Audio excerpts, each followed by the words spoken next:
News first ಆಯೋಜಿಸ್ತಾ ಇರುವ ಕರ್ನಾಟಕದ ಅತಿ ದೊಡ್ಡ ಇವಿ ಎಕ್ಸ್ಪೋ. ಬದುಕಿದ್ದಾಗಲೇ ಕಿಡ್ನಿ ದಾನವನ್ನ ಮಾಡಿದ್ದಾರೆ ಮಣಿಪಾಲ್ ಆಸ್ಪತ್ರೆಯ ವೈದ್ಯ ಲೋಕಕ್ಕೆ ಅಚ್ಚರಿಯನ್ನ ಮೂಡಿಸಿದ್ದಾರೆ ಡಾಕ್ಟರ್ ಥಂಕಂ ಎಸ್. ಬೆಂಗಳೂರಿನ ಮಣಿಪಾಲ್ ಆಸ್ಪತ್ರೆಯ ವೈದ್ಯೆ ಡಾಕ್ಟರ್ ಥಂಕಂ ಅವರು ಕಾನೂನು ಹೋರಾಟ ಮಾಡಿ ಅಪರಿಚಿತ ರೋಗಿಗೆ ತಮ್ಮ ಕಿಡ್ನಿಯನ್ನ ದಾನವಾಗಿ ನೀಡಿದ್ದಾರೆ. ಹೈಕೋರ್ಟ್ನಿಂದ ಅನುಮತಿಯನ್ನ ಪಡೆದು ರೋಗಿಗೆ ಕಿಡ್ನಿ ದಾನವನ್ನ ಮಾಡಿದ್ದಾರೆ. ಬದುಕಿದ್ದಾಗಲೇ ತಮ್ಮ ಕಿಡ್ನಿಯನ್ನ ಯಾರಿಗಾದ್ರೂ ಅವಶ್ಯಕತೆ ಇರುವವರಿಗೆ ಕೊಡಬೇಕು ಅನ್ನುವುದು ಡಾಕ್ಟರ್ ಥಂಕಂ ಅವರ ಆಸೆಯಾಗಿತ್ತು. ಆದರೆ ಅದಕ್ಕೆ ಮುಂದಾದಂತಹ ಟೈಮ್ನಲ್ಲಿ ಒಬ್ಬ ರೋಗಿಯನ್ನ ಫೈಂಡ್ ಔಟ್ ಮಾಡ್ತಾರೆ. ಆತನಿಗೆ ಕೊಡೋದಕ್ಕೆ ಮುಂದಾದಾಗ ಅದಕ್ಕೆ ವಿರೋಧ ವ್ಯಕ್ತವಾಗಿತ್ತಂತೆ. ಯಾಕಂದ್ರೆ ಕಿಡ್ನಿ ದಾನ ಮಾಡುವಂತಹ ಸಂದರ್ಭದಲ್ಲಿ ಯಾರಾದ್ರೂ ಸಂಬಂಧಿಕರು ಕೊಡಬೇಕು ಅನ್ನುವಂಥ ನಿಯಮ ಇದೆ. ಡಾಕ್ಟರ್ ಥಂಕಂ ಅವರು ರಿಲೇಟಿವ್ ಆಗಿಲ್ಲದೆ ಇದ್ದಂತಹ ಕಾರಣಕ್ಕಾಗಿ ಅದಕ್ಕೆ ವಿರೋಧ ವ್ಯಕ್ತವಾಗಿತ್ತು. ಅದಾದ ನಂತರ ಥಂಕಂ ಅವರು ನೇರವಾಗಿ ಹೈಕೋರ್ಟ್ ಮೆಟ್ಟಿಲೇರುವಂತಹ ಕೆಲಸವನ್ನ ಮಾಡ್ತಾರೆ.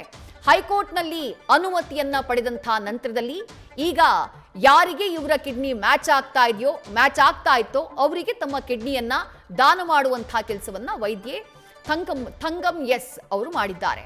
ಮಣಿಪಾಲ್ ಆಸ್ಪತ್ರೆಯ ವೈದ್ಯೆ ಈಕೆ ಅವರ ಈ ಕಾರ್ಯಕ್ಕೆ ಸದ್ಯ ಭಾರಿ ಮೆಚ್ಚುಗೆ ವ್ಯಕ್ತವಾಗಿದೆ.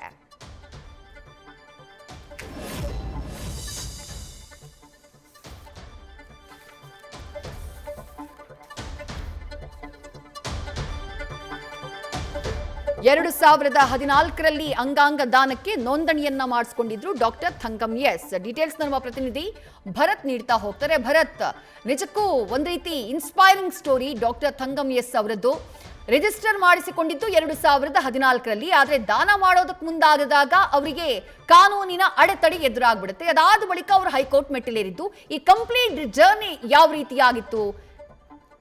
ವಿದ್ಯಾ, ಈ ಸ್ಟೋರಿ ಒಂದ್ ರೀತಿಯಾಗಿ ಸಮಾಜಕ್ಕೆ ಮಾದರಿ ಅನ್ನೋ ರೀತಿಯಲ್ಲಿ ಇದೆ. ಇದನ್ನೇ ಕೂಡ ಡಾಕ್ಟರ್ ಎಸ್ ಥಂಕಂ ಅವರು ಕೂಡ ಹೇಳ್ತಾ ಇದ್ದಾರೆ. ಅಂದ್ರೆ ನಾನು ಸೊಸೈಟಿಗೆ ಏನಾದ್ರೂ ಕೊಡ್ಬೇಕು, ಜೊತೆಗೆ ಇಂದಿನ ಯುವ ಪೀಳಿಗೆಗೆ ನಾನು ಮಾದರಿ ಆಗಬೇಕು. ನನ್ನ ರೀತಿಯಾಗಿ ಒಂದಿಷ್ಟು ಜನರು ಕೂಡ ಮುಂದೆ ಬಂದು ಈ ರೀತಿಯಾಗಿ ಅಂಗಾಂಗ ದಾನಗಳನ್ನ ಬದುಕಿರುವಾಗಲೇ ಕೆಲವೊಂದು ರೀತಿ, ಅಂದ್ರೆ ಎಕ್ಸಾಂಪಲ್ ಈಗ ಅವ್ರೇನು ಕಿಡ್ನಿ ದಾನ ಮಾಡಿದ್ದಾರೆ ಆ ರೀತಿಯಾಗಿ ಮಾಡಿದಂತ ಸಂದರ್ಭದಲ್ಲಿ ಇದು ಸೊಸೈಟಿಗೆ ಒಂದು ರೀತಿ ಮಾದರಿ ಆಗಿತ್ತು ಅಂತ ಹೇಳಿ ಅವರು ಕೂಡ ಹೇಳ್ಕೊಂಡ್ರು ಅಂತ. ಅಂದ್ರೆ ವಿದ್ಯಾ, ಇಲ್ಲಿ 2013ರಲ್ಲಿ ಅವರು ನೋಂದಣಿ ಮಾಡ್ಕೊಳ್ತಾರೆ. ಅದಾದ ನಂತರ 2023ರಲ್ಲಿ ಕಿಡ್ನಿ ಕಸಿ ಮಾಡಿಸ್ಕೊಳ್ಳುವಂತ ಒಂದು ಅವಕಾಶ ಸಿಗುತ್ತೆ. ಅಂದ್ರೆ ಒಬ್ಬರಿಗೆ ಕಿಡ್ನಿ ದಾನ ಮಾಡ್ಬೇಕಾಗಿರುವಂತ ಒಂದು ಸಿಚುವೇಶನ್ ಬರುತ್ತೆ. ಆ ಸಂದರ್ಭದಲ್ಲಿ ಸಂಬಂಧಿಕರ ಅಲ್ಲದವರಾಗಿರ್ತಾರೆ ಅವರು. ಅಂದ್ರೆ ಒಬ್ರು ಇವರಿಗೆ 23 ವರ್ಷದ ಒಂದು ವಯಸ್ಸಿನ ಒಬ್ಬ ರೋಗಿಗೆ ಕಿಡ್ನಿ ಕೊಡ್ಬೇಕಾಗತ್ತೆ. ಆ ಟೈಮಲ್ಲಿ ಇವರು ರೋಗಿ ಆಗಿರ್ತಾರೆ, ಇವರು ವೈದ್ಯ ಆಗಿರ್ತಾರೆ. ಇವರಿಬ್ಬರ ನಡುವೆ ಯಾವುದೇ ರೀತಿಯಾದ ಒಂದು ರಕ್ತ ಸಂಬಂಧ ಇರೋದಿಲ್ಲ. ಸೊ ಹಾಗಾಗಿ ಆ ಕಾನೂನಿನ ಪ್ರಕಾರ ಸಂಬಂಧಿಕರ ಅಲ್ಲದೆ ಅವರು ಕಿಡ್ನಿ ದಾನ ಮಾಡಿದ ಸಂದರ್ಭದಲ್ಲಿ ಸಹಜವಾಗಿ ಆಸ್ಪತ್ರೆಯ ಆಡಳಿತ ಮಂಡಳಿ ಇದನ್ನ ವಿರೋಧ ಮಾಡುತ್ತೆ.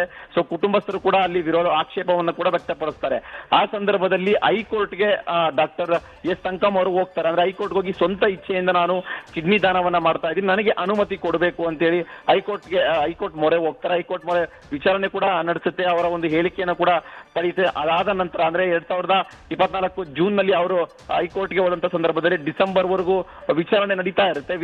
ಡಿಸೆಂಬರ್ ನಲ್ಲಿ ಹೈಕೋರ್ಟ್ ನಿಂದ ಒಂದು ಪರ್ಮಿಷನ್ ಕೂಡ ಸಿಗುತ್ತೆ. ಅಂದ್ರೆ ಯಾರು ಕಿಡ್ನಿ ಕಸಿ ಮಾಡಿಸ್ಕೊಳ್ಳುವಂತ ಒಂದು ಅರ್ಹರಿದ್ದಾರೆ ಅವರ ಒಂದು 5 ಜನ ಲಿಸ್ಟ್ ಕೊಡಿ ಕೋರ್ಟ್ಗೆ. ಅದಾದ ನಂತರ ನಾವು ಏನೋ ನಿರ್ಧಾರ ಹೇಳ್ತೀವಿ ಅಂತ ಹೇಳ್ತಾರೆ. ಅದಾದ ನಂತರ ಮೊದಲನೇವ್ರನ್ನ ಮ್ಯಾಚ್ ಮಾಡಿದಾಗ ಸಂದರ್ಭದಲ್ಲಿ ಒಂದ್ ರೀತಿ ವ್ಯತ್ಯಾಸ ಆಗುತ್ತೆ. ಎರಡನೇವರು ಓಕೆ ಆಗುತ್ತೆ. ಅಂದ್ರೆ ಕಸಿ ಮಾಡಿಸ್ಕೊಳ್ಳೋದಕ್ಕೆ ರೋಗಿಗೆ ಯಾವೆಲ್ಲ ಒಂದು ಫೀಚರ್ಸ್ ಇರುತ್ತೆ ಅದೆಲ್ಲ ಕೂಡ ಓಕೆ ಆದ ನಂತರ ಕೋರ್ಟ್ ಕೂಡ ಓಕೆ ಕೊಡುತ್ತೆ. ಇದಾದ ನಂತರ ಈಗ ಫೆಬ್ರವರಿ 2ನೇ ತಾರೀಕು ಈ ಒಂದು ಪರ್ಮಿಷನ್ ಸಿಗುತ್ತೆ. ಫೆಬ್ರವರಿ 10ನೇ ತಾರೀಕು ಒಂದು ಆಪರೇಷನ್ ಕೂಡ ಆಗಿರುವಂತದ್ದು. ಅಂದ್ರೆ ಒಟ್ಟಾರೆ ಪ್ರೋಸೆಸ್ ನಲ್ಲಿ ಡಾಕ್ಟರ್ ಎಸ್ ಥಂಕಂ ಅವರಿಗೆ ನಾನು ಅಂಗಾಂಗ ದಾನ ಅಂದ್ರೆ ಕಿಡ್ನಿನ ಬದುಕಿರುವಾಗಲೇ ನಾನು ಒಬ್ಬರಿಗೆ ದಾನ ಮಾಡಬೇಕು ಅನ್ನೋದನ್ನ ಒಂದು ಮನಸ್ಸಲ್ಲಿ ಇಟ್ಕೊಂಡಿದ್ರು. ಆ ಹಿನ್ನೆಲೆಯಲ್ಲಿ ಅವರು ಕೋರ್ಟ್ಗೆ ಹೋಗಿ ಕೋರ್ಟ್ ಮುಖಾಂತರ ಒಂದು ಲೀಗಲ್ ಆಗಿ ಪರ್ಮಿಷನ್ ತಗೊಂಡು ತಾವು ಅನ್ಕೊಂಡಿದ್ದಂತೆ, ತಾವು ಕನಸು ಕಂಡಂತೆ ಒಂದು ರೋಗಿಗೆ ತನ್ನ ಒಂದು ಕಿಡ್ನಿಯನ್ನ ದಾನ ಮಾಡಿ ಒಂದು ಜೀವವನ್ನು ಉಳಿಸೋದಕ್ಕೆ ಸಹಕಾರಿಯಾಗಿದ್ದಾರೆ. ಇದಕ್ಕೆ ಸಾಕಷ್ಟು ವ್ಯಾಪಕ ಮೆಚ್ಚುಗೆ ವ್ಯಕ್ತವಾಗ್ತಾ ಇದೆ. ಜೊತೆಗೆ ಅವರು ಖಾಸಗಿ ಆಸ್ಪತ್ರೆಯಲ್ಲಿ ಕೆಲಸ ಮಾಡ್ತಾ ಇದ್ದಂತಹ ಆಡಳಿತ ಮಂಡಳಿ, ಅಂದ್ರೆ ಏನು ಆರಂಭದಲ್ಲಿ ವಿರೋಧ ವ್ಯಕ್ತಪಡಿಸಿತ್ತು ಅದೇ ಆಸ್ಪತ್ರೆಯ ಆಡಳಿತ ಮಂಡಳಿ